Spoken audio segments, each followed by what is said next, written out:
Hello friends, Patrick here again. We're covering the video number 4 today. Last time we went from 56 to 106. 106 to 156. Today we're going to be going from page 156 to page 220. And that'll leave us with just 50 pages left to go, so I can finish this up in 2 quick videos. Today, again, we're starting at 156. And and we're going to just go through and see what jumps out at us that is important to share with you today. I found my first grammatical mistake, so the editing in this was actually quite well done. On page 158, they misspelled the word sought. It's not important. Here we go. Chapter 109, page 158. When the silence ended, Jesus said, "Be on your guard. The leaven of the Pharisees is being thrown in every measure of the meal of life. It is a poison that will taint whatever it may touch. It will blight the soul as sure as fumes of the diabolos. It is hypocrisy. The Pharisees seem fair in speech, but they are diabolical in heart." So there he takes the instructions that he gives. Essentially what he's doing is he's amalgamating all 4 Gospels, although much less of John. I haven't seen much of John so far at all. And he's trying to squeeze them all into a single book. This is basically what he did, right? And so he just rearranges the words on much of what is written in the New Testament. So I'm going to move on from that. It's just a different way that he writes things, his interpretation. "You men of Galilee, lay not up treasures in the vaults of earth. Accumulated wealth will blight your soul. God does not give men wealth to hoard away in secret vaults. Men are but stewards of God's wealth, and they must use it for the common good. To every steward who is true to self, to other men, to everything that is, the Lord will say, 'Well done.'" So you know the verse where he says, "Lay not up treasures on the earth, where moth and rust corrupt, and thieves break through and steal." He just takes that same thing, but he puts his own spin on it, his own interpretation. And it's never as good as the original. That's the problem, right?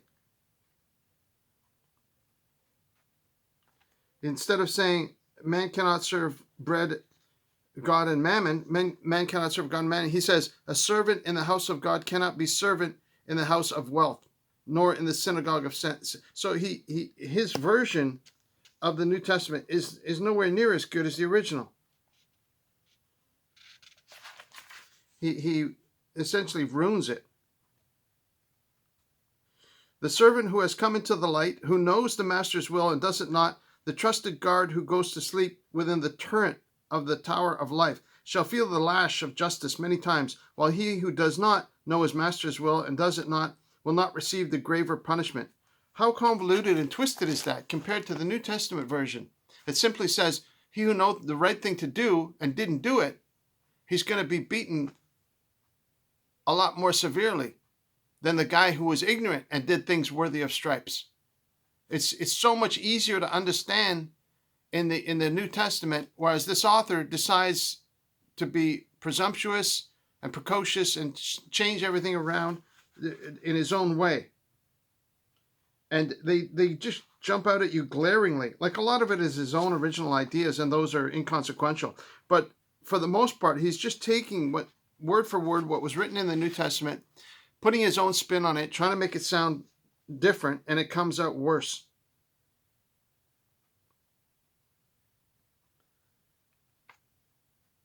Some of it is just horrible. Like, for example, the verse where Jesus says, "I didn't come to bring peace on earth, but a sword." And this guy says, "Peace follows strife. I come to slay this peace of death. The Prince of Peace must first be Prince of Strife."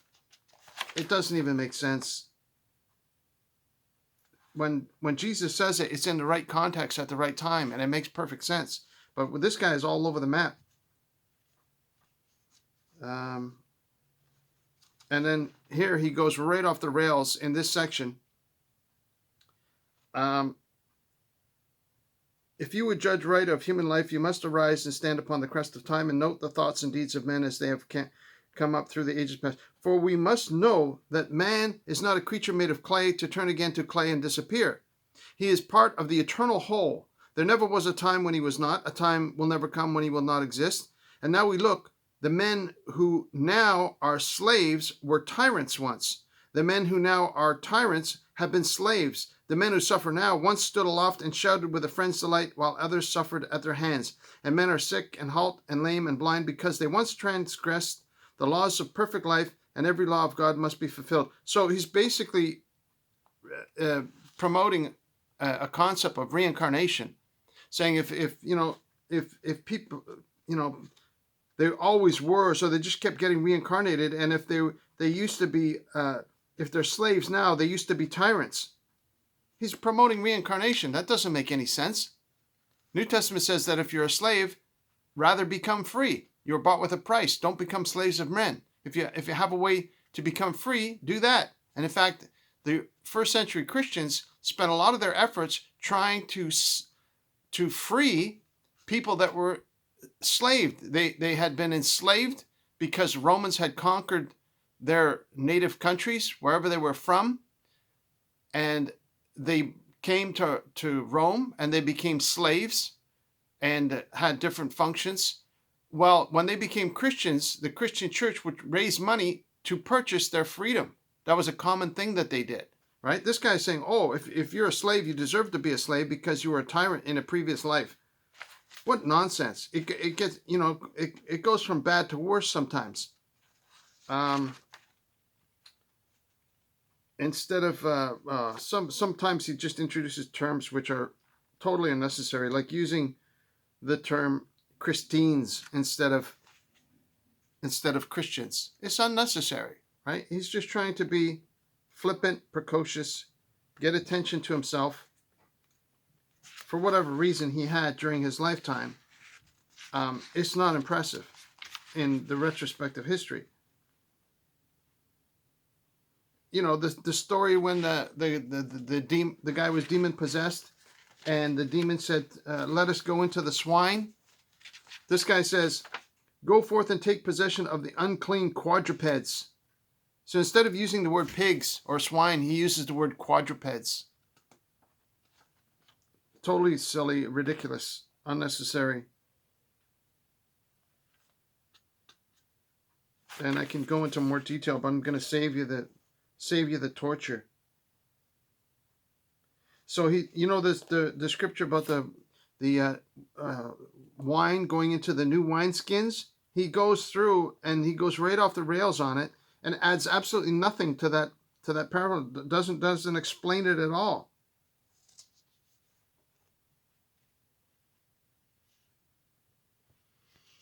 And so it just goes on and on and on and on and on. Da, da, da, da.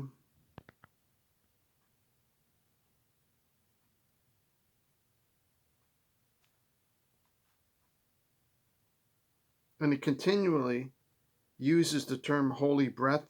Mentions again, is not this Mary's son whose home is out on Marmion Way? He always mentions that he believes the name of the street that Jesus grew up on was called Marmion Way. Like, how does he know that?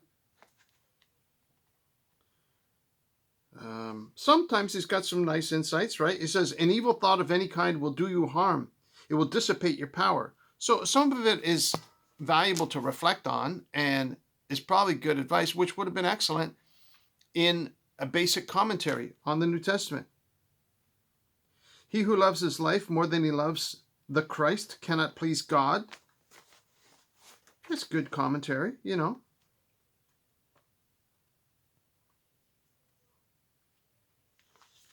So let's continue on. Go through. I'm just going to, like I said, I'm just going to see if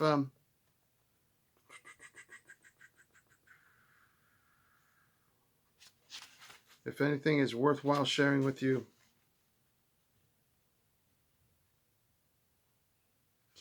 The 5 loaves and 2 fish, when Jesus broke the 7 loaves into little bits, each little bit became a loaf, and each little piece of fish became a complete fish. So he's adding details to the story out of his own imagination. Of course, he would say it's from the Akashic record that he actually is able to see it. It's speculation. Maybe that is how it worked, but it doesn't say that. So you get the idea of where I'm going with this, right?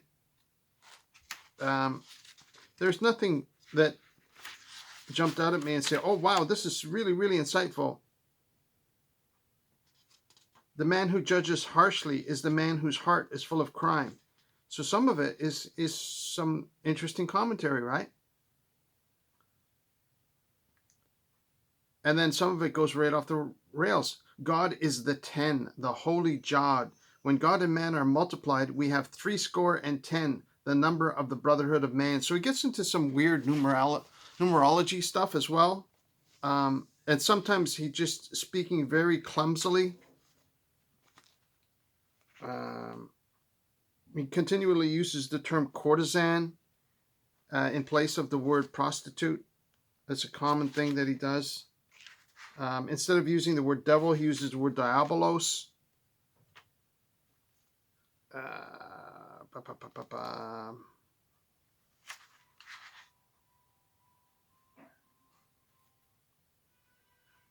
You're sitting, the part where Mary and Martha are busy, and Martha is running around trying to get stuff done, and Mary is spending time giving attention to Jesus. And Martha says, "Why don't you tell her to help me in the duties of the house?" And he says, "Oh, Martha, Martha, you're worried about many things, but she's, is chosen the good part." And here he says, "Has chosen far the better part."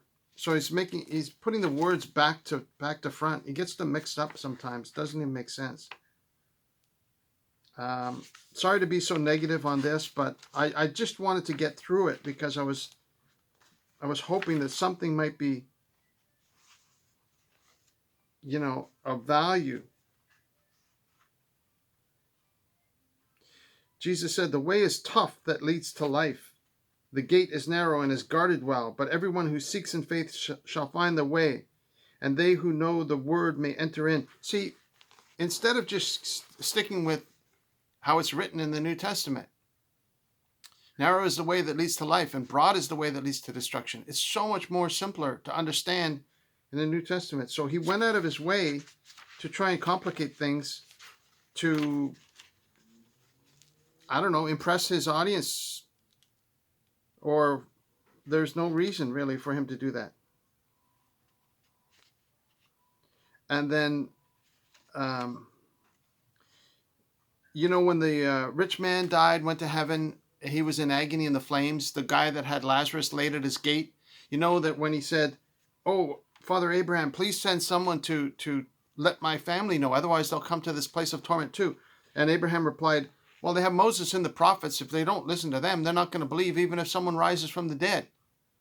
Which probably, it might have been a reference to Lazarus, because Lazarus was risen from the dead and not everybody believed in him when Christ rose him from the dead. But here he says, Abraham replied, "If they hear not the words of Moses and the seers, they would not be persuaded, even though one from the dead stood in their midst." What's seers? S-E-E-R-S, seers. There's nothing referencing that. That's just wrong. That's just not knowing the original scripture, or why he would put that in there is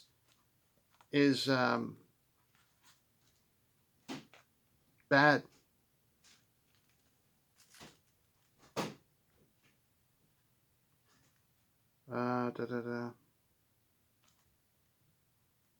It's I can't help but. So let's continue on to 10 to 12. Here's another one here.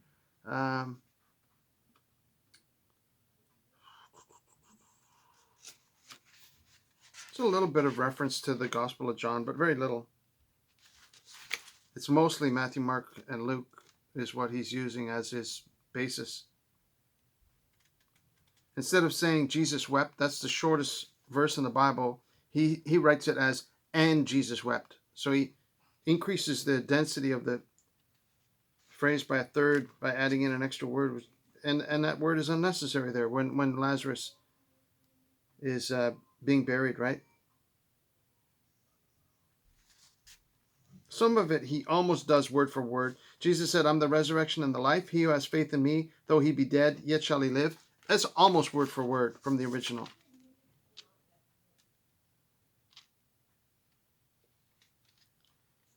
So there we go. We're all the way up to page 220. We have 50 pages left to go, so I'll finish that And if something of consequence comes up, I will put it in a final video. So I just want to, I couldn't help but have the feeling as I was going through this that it's a scam. It's unnecessary. When you have something being offered to you that is unnecessary, it's always has something appealing to it. There's always, they say you can't cheat an honest man. If you're not looking for something for nothing, that's how scams work. They'll always have some kind of bait. They'll say, "Oh, you can get this. You can turn your $100 into $1,000, or you can, get something for nothing. Get something so easy. They make it sound so easy, and just think, and you think, oh, you've discovered some kind of treasure. It's like this, I got scammed. I saw it in the bookstore and I thought, oh, maybe this is a treasure. It's a gospel about Christ. Maybe I found a treasure here in my hand. I got scammed. That's what happened, right? I was fooled by somebody who is making themselves out to be great, calling themselves Levi, like that sounds like some kind of biblical name. The guy's name is not Levi. His name was Levi. Sorry, Levi H. Dowling. That was his real name. He just shortened it to one word, right? He just put one word on the cover, Levi. Anyhow, it doesn't matter what his name was. The fact of the matter is that he went to the trouble to spend months and months and months of hard work putting together an inferior gospel full of errors, full of mistakes, for his own personal purposes. You look at the history of Mormonism. What's the Book of Mormon? It's a scam, right? Oh, you can't say that. You'll offend the Mormons. Well, look at the history of the book that they use. It's not rocket science, right? Some guy who's been a scammer his whole life goes out and finds some gold plates buried in the ground and says, oh, this is the Book of Moroni, or some ridiculous stuff, right? It's the same as this. It's the same. It's error. It's not true, right? We have 4 different transcriptions from the 1st century: Matthew, Mark, Luke, and John. Take the Gospel of John alone. Estimated to be written around 75 AD. We're not sure exactly of the exact date, depending on the scholars, but it's in there. It's in the 1st century. They're first-hand accounts, and they were supported by many other writers outside of that who said, yes, this was written by this guy, that references that guy. These guys were called Christians in this place by Roman writers, Greek writers, all early history written down, documented. The history of the Caesars. There's more proof that Jesus Christ lived and walked on the earth than there is that the emperors of Rome lived, that the pharaohs of Egypt lived. That a lot of that history is very, very sketchy. We have very few documents to support such and such a pharaoh, and very few documents on individual emperors of Rome that were there for a short time, and Marcus Aurelius' brother, and this guy and that guy, and Herod and Julius Caesar and Nero. We don't know a lot about Nero, but we knew he was emperor of Rome at one time, and he persecuted Christians, and they documented stuff. They found these written documentations of what went on. It's genuine history. And we can also recognize it in our hearts when we read it and we know it to be true. That Roman who they sent to arrest Jesus, and he came back and said, no one's, this is a battle-hardened, tough guy. And he says, no one's ever spoken like that before. I've never heard anybody speak like that. And you expect me to arrest this guy? So I'm not going to do that. He came face to face with the truth. You know truth when you see it, because we're made to recognize it. We're made in the image of God. We're made to recognize truth. And sometimes we get scammed and we say, oh, I was mistaken. I was looking for something for nothing. I shouldn't have believed that. It happens. It happens. Why? Because we have an innocence about ourselves, right? And the wicked take full advantage of it. Sometimes they can't even help themselves. Some of these scammers are so into what they do that they scam themselves, and they get caught up in their own deception, and they just continue headlong towards destruction. Nobody gets something for nothing. They all have to pay in the end, either in this life or in the life to come, one or the other. They end up having to pay the piper. There is no shortcut. The scammer thinks he's getting away with something when they're not, because he could scam everybody in the world and go off to some paradise island in the Caribbean, and his soul would be tortured by himself, because he would know deep down he's not true to himself. He wasn't true to the people around him. And yeah, there are sociopaths and psychopaths that have no morals and no conscience. Their conscience has been stripped away because of dysfunction. There are people like that. But Scripture also tells us that the darkness has been set aside for people like that, who go to the inheritance that was prepared for the devil and his angels, right? That's a bad place for people to end up. And that is possible for people that have totally sold themselves over to deception constantly. That's a danger that they're threatened with, right? That Scripture reminds us, no. The answer is truth. The answer is love, harmony, peace, doing good to one another, helping each other whenever we can. Not to unnecessarily be taken advantage of. We should protect ourselves from deception. This book is a deception, and we should protect ourselves from deception whenever we see it. Otherwise, deception builds upon itself, and the society becomes totally corrupt and rampant, and then that society collapses, just like Rome collapsed.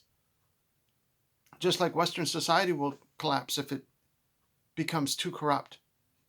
And perhaps we're even seeing signs of that today, where society is collapsing and truth is going to reemerge as having a foothold.